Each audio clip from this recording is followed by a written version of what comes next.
波兰大肆从亚洲引进军火，而不向美国采购。韩国武器为何成为了香饽饽？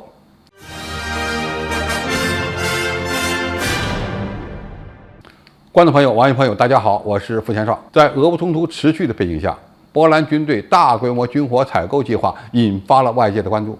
据报道，波兰宣布要建立欧洲最强大的一支陆军，因此开始从国外引进大批的武器装备。那么这次购买武器装备是向谁买呢？是向美国吗？不是，而是向韩国。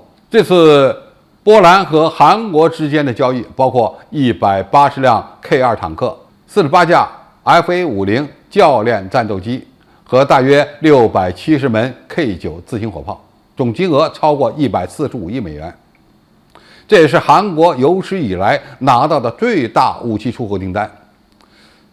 至此，韩国已经成为世界上最主要的军火出口国了，在亚洲地区仅次于中国。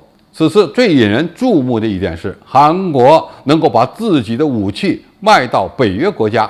要注意，这还不是波兰的最终订单数量，最大的单子恐怕还在后面。一位韩国的退役中将表示，波兰计划从韩国购进1000辆 K2 坦克。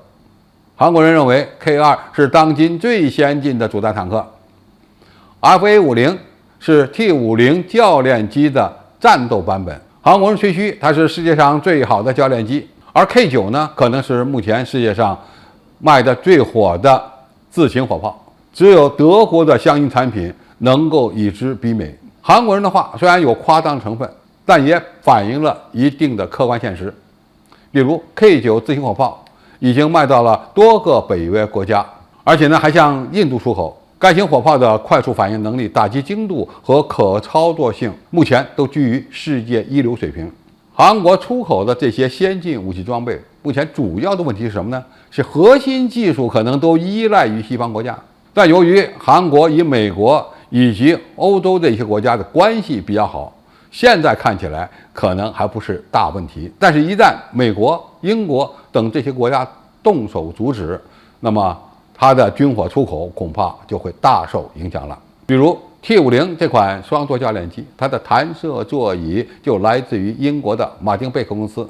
那么英国要想阻止它出售，很容易，你把它座椅拆下来，拆下弹射座椅比较容易，但是你到哪儿再去找第二家供应商呢？但是不管怎么讲，韩国目前一说西方的技术，确实在军火产品方面取得了较大的进步。这次交易被认为是波兰与韩国的双赢，对波兰来说，能以买得起的价格拿到性能一流的先进武器，非常划算。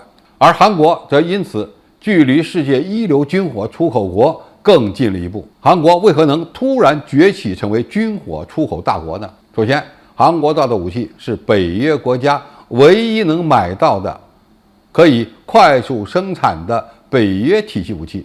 由于美国和欧洲出现了军工产业的空心化，还有供应链危机，再加上要军援乌克兰，在这样的背景下，韩国军工生产的各种类型的武器的交货速度可以说更有保证，甚至呢是目前唯一能够大批量生产西方体制武器的国家。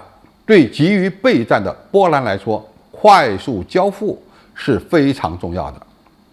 第二，韩国武器是西方国家能够采购的武器中性价比最高的，因为它的武器相比美国、德国、瑞典和法国生产的产品，最大的特点就是性价比高，花同样的钱买更多的武器，这就是韩国军工产品在西方的口碑。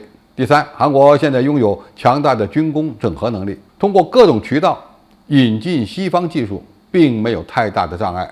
该国生产的先进武器并没有多少核心技术，但是呢，往往能够比较容易的通过引进西方的先进技术而将其研制和生产出来。第四，军火出口已经变成了韩国的国家战略，其政府高层对此非常重视。目前，韩国的国家战略是要做一个有声有色的大国，其中呢，一项重点战略就是要成为全球主要的军火出口国。全国之力推进军火出口战略的成果。第五，那些购买韩国武器的国家可以不同时得罪中国、美国和俄罗斯，未来呢可能会成为很多国家的选项。此外，韩国武器还有一项优势，那就是在世界武器市场的适应性比较好。北约国家可以买韩国武器，其他国家也可以买。未来中美两强并立的大环境下，对那些不想得罪中美的国家而言，采购韩国武器可能是一个比较有吸引力的选择。总体来看，韩国成为强大的武器出口国，有其自身战略地位优势的原因，也有韩国军工实力强大的原因，还有韩国推进武器出口战略的原因。未来的韩国武器必然会在很多国际市场上以中国的武器展开竞争，值得我们警惕。好，今天的评述就到这里，谢谢大家收看，我们下期再见。